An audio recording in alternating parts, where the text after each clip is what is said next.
এই মুহূর্তে রাজধানীর আসাদ গেটে আছেন রিপোর্টার তুষার ইমন এবং রাজশাহীতে আছেন মওদুদ রানা। সরাসরি শুরুতেই যাচ্ছি তুষারের কাছে। তুষার, বিস্তারিত জানাবেন। জ্বালানি সংকট তীব্র হওয়ায় লাইনের পর লাইন আর গাড়ির দীর্ঘ সারি যেন ভোগান্তির আরেক নাম হয়ে দাঁড়িয়েছে। রাজধানীর বিভিন্ন ফিলিং স্টেশনে কিন্তু গাড়ির এই দীর্ঘ সারি নিত্যদিনের একটি ঘটনা হয়ে দাঁড়িয়েছে এবং আমরা যাদের সাথে কথা বলছিলাম তারা কেউ কেউ সকালে এসেছেন, কেউ কেউ ভোরে এসেছেন, কিন্তু এখনও তারা তেল পাননি। তারা জানাচ্ছিলেন যে এই যে দীর্ঘ সারি এবং আজকে কিন্তু সূর্যের তাপদাহ থাকার কারণে এই গরমের মধ্যে দীর্ঘ লাইন সকাল থেকে প্রায় 5-7 ঘন্টা করে দাঁড়িয়ে থেকেছেন, কিন্তু তেলের সংকটের কারণে এখনও তারা তেল পাননি এবং তাদের যে পরিমাণ তেল দরকার, বিশেষত যারা রাইড শেয়ার করেন বাইকগুলোতে, যে পরিমাণ তেল দরকার সেই পরিমাণ তেল কিন্তু তারা পাচ্ছেন না।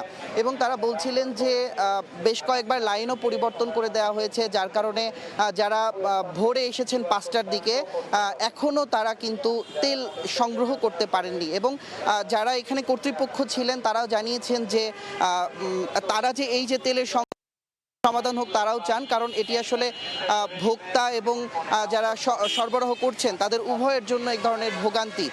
এবং গাড়ির যে যারা আছে এখানে, তারা, আমি এই মুহূর্তে দাঁড়িয়ে আছি আসাদ গেটের সোনার বাংলা ফিলিং স্টেশনে, তারা জন্য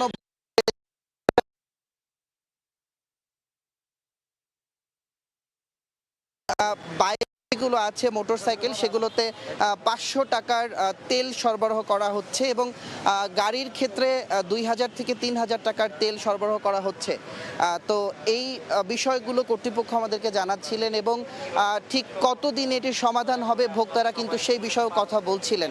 এবং রাজধানীর কিন্তু 2টি পেট্রোল পাম্পে ফিলিং স্টেশনে ফুয়েল পাস ব্যবহার করা হচ্ছে এবং আমি যেই দাঁড়িয়ে আছি সেখানেও কিন্তু ফুয়েল স্টেশন, এই ফুয়েল স্টেশনটিতেও ফুয়েল পাস ব্যবহার করা হচ্ছে এবং তারা বলছিলেন যে আগামীকাল থেকে এই ফুয়েল স্টেশনে তেল সরবরাহ করতে হলে ফুয়েল পাস অ্যাপ ব্যবহার করতে হবে, তাছাড়া তেল সরবরাহ করা যাবে না। এখান থেকে এই ছিল আমার কাছে সর্বশেষ এবং আমরা চলে যাচ্ছি রাজশাহীতে সহকর্মী মওদুদ রানার কাছে। রাজশাহীতে সব মিলিয়ে রাজশাহী মহানগর এবং জেলায় 46টি পাম্প রয়েছে।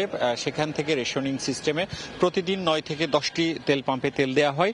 আজ শুক্রবার ছুটির দিনে 9টি পাম্পে তেল দেওয়া হয়েছে এবং বেশিরভাগ পাম্পগুলোতে বিকেল 5টার আগেই সেই তেল পাম্পে তেল দেওয়া শেষ হয়েছে। আমি রয়েছি মেসার্স আফরিন ফিলিং স্টেশনে। এখানে মূলত আজকের তেল দেয়া হয়নি, তেলটি দিবে আগামীকাল। সেই ঘোষণা শুনেই এখানে শত শত বাইকার তাদের বাইক রেখে গিয়েছেন, অর্থাৎ আগামীকাল তেল দিবে। আজকে সকাল থেকেই আসলে এই যে দীর্ঘ সারি সেটি শুরু হয়েছে এবং এটি প্রায় অর্ধ কিলোমিটার জুড়ে। এরকমটি আমরা দেখছি যে এখানে যারা মোটরসাইকেলগুলো রেখে গেছেন তারা সারিবদ্ধভাবে এই মোটরসাইকেলগুলো রেখে গেছেন এবং সেখানে কেউ কেউ সেই মোটরসাইকেলটি ঢেকে রেখেছেন, কেউ কেউ ঢেকে রাখেননি। এবং এখানে অনেকেই বসে আছেন, তারা যেটি বলছেন যে তারা সারা রাত অপেক্ষা করবেন, যখন সকাল 8টার সময় তেল দেওয়া শুরু হবে তখন মূলত নিবেন। এবং আমরা এটি দেখেছি প্রায় অর্ধ কিলোমিটার পর্যন্ত এরকম মোটরসাইকেল, অর্থাৎ 1000 খানেক মোটরসাইকেল এরই মধ্যে জমা হয়েছে এবং সন্ধ্যার পর থেকে আগামীকাল সকাল পর্যন্ত এই লাইনগুলো জমা হতে থাকবে। এবং আরেকটি দিকে যদি আমি দেখাই, এই পাম্পের ঠিক আরেকটি পাশে কিন্তু প্রাইভেট কার, মাইক্রো, তারও কিন্তু লম্বা লাইন এবং এটি প্রায় 1 কিলোমিটার ধরে রয়েছে। অর্থাৎ যারা এই প্রাইভেট যানগুলোর মালিক তারা এখনই রেখে গেছেন এবং এটি সারা রাত ধরে এরকম লম্বা লাইন হতে থাকবে এবং সকাল 8টায় যখন তেল দেওয়া শুরু হবে তখন হচ্ছে আসলে এই গাড়িগুলো তেল পাবে। আমরা এটা নিয়ে কথা বলেছিলাম জেলা প্রশাসনের সাথে, তারা বলছেন যে তারা প্রত্যেকটি পাম্পে ট্যাগ অফিসার রয়েছে যারা দুবার করে তেল নিতে না পারে বা এখানে তেলে অন্যায় না করতে পারে সে ব্যবস্থা করছেন। অন্যদিকে বেশিরভাগ বাইকার যারা বলছেন যে এই গাড়িগুলো রেখে গেছেন, এর মধ্যে অনেকেই রয়েছেন যে এই তেলগুলো এখান থেকে সংগ্রহ করছেন এবং করার পরে বিক্রি করছেন।